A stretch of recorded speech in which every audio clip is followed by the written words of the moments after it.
Hello friend, तो आज इस वीडियो में डिस्कस करेंगे UP TGT PGT Hindi subjects related कुछ मोस्ट इम्पॉर्टेंट क्वेश्चन।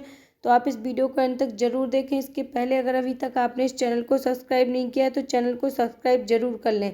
तो चलिए स्टार्ट करते हैं फर्स्ट क्वेश्चन से। पहला क्वेश्चन क्या है, निम्नलिखित में से कौन सा युग्म सही सुमेलित नहीं है। तो इसमें बताना है आपको प्रमुख दर्शन और उनके प्रवर्तकों का कौन सा युग्म सही नहीं है। तो हम सारे ऑप्शंस को नहीं पढ़ेंगे, सीधा आंसर पे जाएंगे। तो इसका राइट आंसर क्या हो जाएगा, ऑप्शन नंबर थर्ड। थर्ड में क्या बताया गया है, दैतवाद के प्रवर्तक माधवाचार्य नहीं थे, गलत है। जबकि फर्स्ट में क्या अद्वैतवाद किससे रिलेटेड है, तो शंकराचार्य से, वो विशिष्ट दैतवाद तो रामानुजाचार्य से, शुद्ध दैतवाद तो वल्लभाचार्य से। तो इस प्रकार से इसका राइट आंसर क्या होगा, ऑप्शन नंबर थर्ड होगा। नेक्स्ट क्वेश्चन देखते हैं। अगला क्वेश्चन क्या है, जाति पाति पूछे नहीं कोई, हरि को भजे सो हरि का होय। ये पंक्तियाँ किसकी हैं आपको ये बताना है। तो इसका राइट आंसर क्या हो जाएगा, ऑप्शन नंबर थर्ड, रामानंद की। लेकिन इन पंक्तियों को कबीर ने कई बार दोहराया है, तो अगर ऑप्शन में कबीर भी दिया गया है तो आप कबीर को भी टिक कर सकते हैं। तो इस प्रकार से दोनों आंसर हो सकते हैं। नेक्स्ट क्वेश्चन देखते हैं। अगला क्वेश्चन क्या है, उत्तर भारत में राम भक्ति साहित्य का मूल प्रेरक किसे माना जाता है। तो इसका राइट आंसर क्या हो जाएगा, रामानंद को। रामानंद को उत्तर भारत में राम भक्ति साहित्य का मूल प्रेरक माना जाता है। नेक्स्ट क्वेश्चन देखते हैं। अगला क्वेश्चन क्या है, भक्ति की निर्गुण और सगुण दोनों धाराओं का विकास किससे हुआ है। तो इसका राइट आंसर भी क्या हो जाएगा, ऑप्शन नंबर फर्स्ट यानी कि रामानंद से हुआ है। अगला क्वेश्चन देखते हैं। नेक्स्ट क्वेश्चन क्या है, निर्गुण भक्ति काव्य को संत काव्य नाम देने वाले विद्वान हैं। तो इसका राइट आंसर क्या हो जाएगा, ऑप्शन नंबर सेकंड होगा, डॉक्टर रामकुमार वर्मा। इन्होंने क्या कहा है, निर्गुण भक्ति काव्य को संत काव्य का नाम दिया है। अगला क्वेश्चन देखते हैं। अगला क्वेश्चन क्या, निम्नलिखित में से किस संत भक्त का संबंध निर्गुण काव्य धारा से है, नहीं था। तो आपको ये बताना है किसका संबंध निर्गुण काव्य धारा से नहीं था। तो इसका राइट आंसर हो जाएगा कुंभन दास। ये क्या थे, तो ये अष्टछाप के कवियों में गिने जाते थे। कुंभन दास, सूरदास, गोविंद स्वामी, छित स्वामी, ये सारे किसमें अष्टछाप के छवियों में गिने जाते थे, अष्टछाप के कवियों में। ये क्या थे, ये निर्गुण काव्यधारा से नहीं बल्कि सगुण काव्यधारा से रिलेटेड कवि थे। तो इसका राइट आंसर क्या होगा, ऑप्शन नंबर फोर्थ होगा। नेक्स्ट क्वेश्चन देखते हैं। अगला क्वेश्चन क्या है, निम्न में से संत कवि नहीं था। तो कौन सा संत कवि नहीं था। तो इसका राइट आंसर हो जाएगा option number first, Agradas. Agradas संत कवि नहीं थे। अग्रदास की रचनाओं को अगर आप जानना चाहें तो इनका अष्टयाम, अंगद पैज, ये सारी किसकी हैं, अग्रदास की रचनाएं हैं। राम भजन मंजरी, ये सारी किसकी, अग्रदास की रचना है। जबकि रौदास, सूरदास और धर्मदास क्या थे, तो संत कवि थे। अगला क्वेश्चन देखते हैं। नेक्स्ट क्वेश्चन क्या, अलवारों के संबंध में असंगत कथन है। तो कौन सा असंगत कथन है आपको ये बताना है। तो इसका राइट आंसर हो जाएगा ऑप्शन नंबर फोर्थ। क्या है फोर्थ में, इन्होंने शिव विषयक भक्ति भावों को प्रदर्शित किया, ये गलत है। इन नयनारों का था, नयनार से भक्ति से रिलेटेड थे। जबकि अलवार किससे थे, तो वैष्णव भक्त थे, यानी कि विष्णु भगवान की भक्ति से रिलेटेड थे। तो इसका राइट आंसर क्या होगा, ऑप्शन नंबर फोर्थ होगा, यानी कि ये शिव भक्त नहीं थे। कथन बिल्कुल गलत है। नेक्स्ट देखते हैं। और फर्स्ट में क्या बताया गया था, इनका समय 6वीं से 9वीं शताब्दी तक, तो ये बिल्कुल सही है। और ये कहाँ थे, तो अलवार और नयनार दक्षिण भारत के संत थे। इस दो शाखाएं थी, आप एक कह सकते हैं। दूसरे में क्या बताया, इनकी संख्या 12 मानी गई, ये बिल्कुल सही है। थर्ड में क्या बताया गया, इनकी भक्ति दास वात्सल तथा कांता भाव की थी, तो ये भी बिल्कुल सही है। फोर्थ में क्या था, तो इन्होंने शिव विषयक भक्ति भाव को प्रदर्शित किया, बिल्कुल गलत है। इन नयनारों ने किया है, अलवारों ने नहीं किया है। तो इसका राइट आंसर होगा ऑप्शन नंबर फोर्थ। अगला क्वेश्चन देखते हैं। नेक्स्ट क्वेश्चन क्या है, सगुण और निर्गुण भक्ति की तुलना की दृष्टि से निम्न में से कौन सा कथन सही नहीं है। तो आपको बताना है कि सगुण और निर्गुण भक्ति की तुलना की दृष्टि से कौन सा कथन सही नहीं है। तो इसका राइट आंसर क्या हो जाएगा, ऑप्शन नंबर थर्ड। थर्ड में क्या बताया गया, दोनों तीर्थाटन पर जोर देते हैं, तो ये बिल्कुल गलत है, ये सही नहीं है। जबकि फर्स्ट में क्या है, दोनों ही गुरु की महत्ता स्वीकार करते हैं, तो ये बिल्कुल सही है। सगुण भक्ति शाखा और निर्गुण भक्ति शाखा दोनों में ही गुरु की महत्ता को स्वीकार किया गया है। जहाँ कवि निर्गुण भक्ति शाखा के कवि थे तो उन्होंने भी अपनी गुरु की महत्ता को स्वीकार किया। वहीं राम क्या, वो तुलसी क्या थे, तो सगुण भक्ति शाखा, तो उन्होंने गुरु की महत्ता को स्वीकार किया है। सेकंड में क्या है, दोनों ही सत्संगति पर बल देते, तो ये भी बिल्कुल सही, उन्होंने सत्संग पर बहुत महत्व दिया है। फोर्थ में क्या है, दोनों ही नाम संस्करण की महिमा स्वीकार करते थे, तो ये भी बिल्कुल सही है। जबकि कबीर के राम क्या थे, निर्गुण ब्रह्म थे, और तुलसी के क्या थे, तुलसी के राम सगुण थे। लेकिन दोनों ही न किस पर, नाम की महिमा पर बल दिया है। तो इस प्रकार से कौन सा सही नहीं है, तो ऑप्शन नंबर थर्ड होगा, यानी कि दोनों तीर्थाटन पर जोर देते थे, बिल्कुल गलत है। अगला क्वेश्चन देखते हैं। नेक्स्ट क्वेश्चन क्या है, अगला क्वेश्चन है, निम्नलिखित में से किस कथन से संत और सूफी काव्य प्रवृत्तियों में असमानता सिद्ध होती है? तो इसका राइट आंसर क्या हो जाएगा? ऑप्शन नंबर सेकंड होगा। दोनों की प्रणय भावना विशुद्ध भारतीय है, इससे क्या होता है? असमानता सिद्ध होती है। नेक्स्ट क्वेश्चन देखते हैं। अगला क्वेश्चन क्या है, जल में कुंभ, कुंभ में जल, बाहर भीतर पानी। कबीरदास की इस पंक्ति में जल व कुंभ प्रतीक हैं। तो कबीरदास की इस पंक्ति में जल और कुंभ किसका प्रतीक बताए गए हैं? तो इसका राइट आंसर क्या हो जाएगा? ऑप्शन नंबर सेकंड, आत्मा व परमात्मा का प्रतीक बताए गए हैं जल और कुंभ। नेक्स्ट क्वेश्चन देखते हैं। अगला क्वेश्चन क्या है, संत कबीर को बोली के ठेठ शब्दों के प्रयोग के कारण किस विद्वान ने वाणी का डिक्टेटर कहा है? मोस्ट इंपॉर्टेंट क्वेश्चन है, ये कई बार रिपीट हो चुका है एग्जाम में। तो इसका राइट आंसर क्या हो जाएगा? ऑप्शन नंबर फर्स्ट, आचार्य हजारी प्रसाद द्विवेदी ने संत कबीर को वाणी का डिक्टेटर कहा है। जबकि रामचंद्र शुक्ल ने क्या कहा है? तो रामचंद्र शुक्ल ने इनकी भाषा को साधु कड़ी कहा है, पंचमेल खिचड़ी कहा है कुछ विद्वानों ने। तो इसका राइट आंसर क्या हो जाएगा? ऑप्शन नंबर फर्स्ट होगा। नेक्स्ट क्वेश्चन देखते हैं। अगला क्वेश्चन क्या है, प्रभु जी तुम चंदन हम पानी, जाकी अंग अंग बास समानी। पंक्तियां किस संत कवि की हैं? तो इसका राइट आंसर क्या हो जाएगा? ऑप्शन नंबर थर्ड होगा, रैदास की हैं ये पंक्तियां। नेक्स्ट क्वेश्चन देखते हैं। अगला क्वेश्चन क्या है, संत मत की साधना क्या कहलाती है? तो इसका राइट आंसर होगा ऑप्शन नंबर सेकंड, सहज साधना कहलाती है। संत मत की साधना क्या होती है? सहज साधना होती है। नेक्स्ट क्वेश्चन देखते हैं। अगला क्वेश्चन क्या है, संत कबीर के बारे में कौन सा कथन सही नहीं है? तो इसका राइट आंसर क्या हो जाएगा? ऑप्शन नंबर फर्स्ट होगा, राम और कृष्ण में उनकी श्रद्धा थी, ये कथन बिल्कुल गलत है। उनकी श्रद्धा निर्गुण ब्रह्म यानी कि निर्गुण राम में थी, ना कि कृष्ण में थी। तो इसका राइट आंसर क्या होगा? Option number first.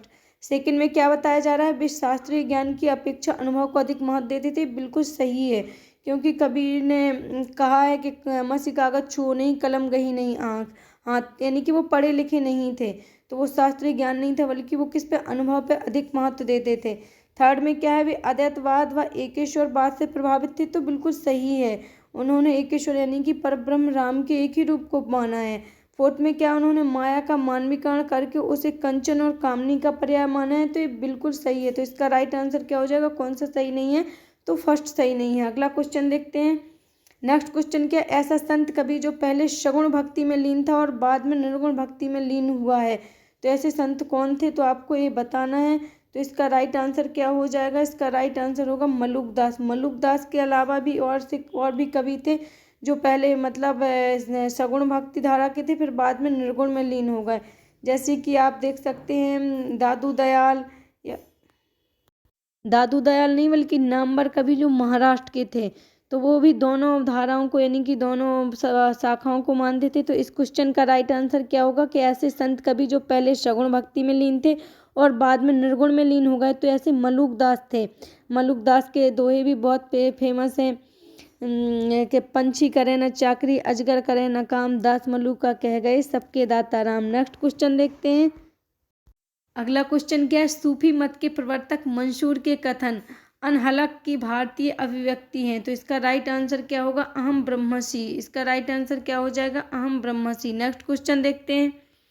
अगला क्वेश्चन क्या है, कबीरदास जी की साखी अखड़ियाँ झाई पड़ी, पंथ निहार निहार, जी भड़िया झाल पड़े, राम पुकार पुकार पर प्रमुख प्रभाव है? तो किसका प्रभाव है? प्रमुख सूफी साधना का प्रभाव है। कबीर की इन पंक्तियों पर अगर पूछा जाए किस साधना का प्रभाव है, तो सूफी साधना का प्रभाव है। नेक्स्ट क्वेश्चन देखते हैं।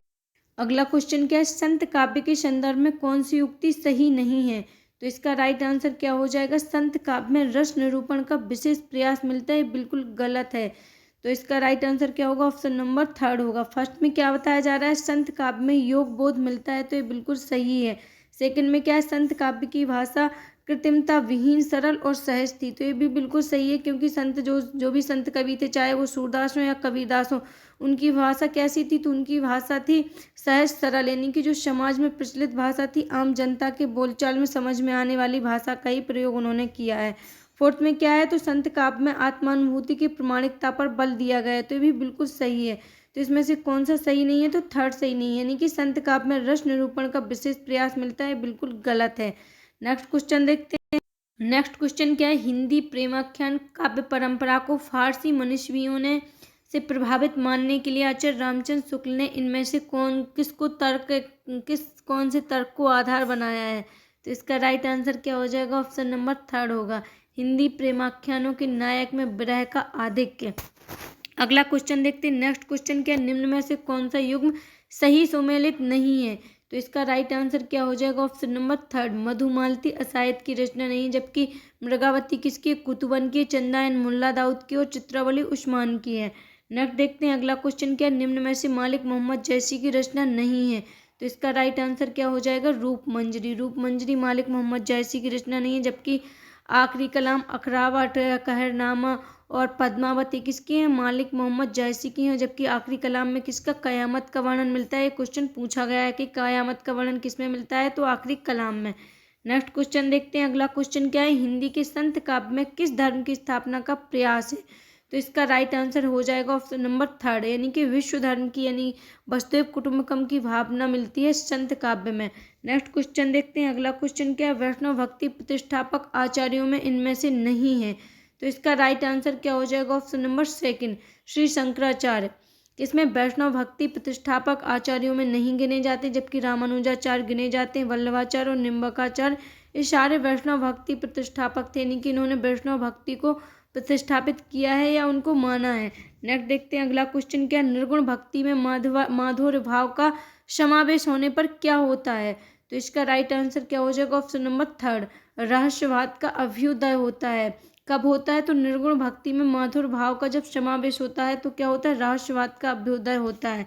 अगला क्वेश्चन देखते हैं। नेक्स्ट क्वेश्चन क्या है? कबीर के बारे में निम्नांकित में से कौन सा कथन असत्य है?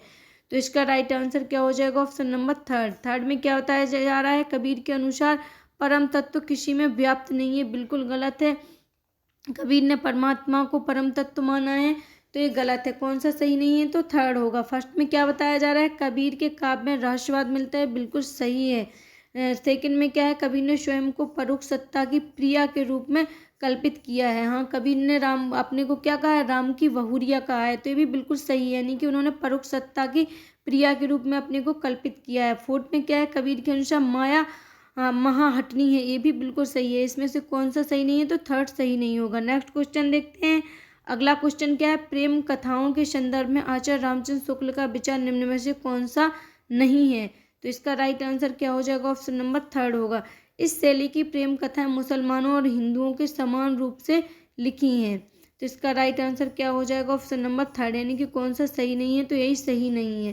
नेक्स्ट क्वेश्चन देखते हैं। अगला क्वेश्चन क्या है? मनस्वी शैली में श्यामांतर नहीं होता है, तो इसका राइट आंसर क्या हो जाएगा? ऑप्शन नंबर फर्स्ट, छंद वैविध्य नहीं होता है, किसमें? मनस्वी शैली में।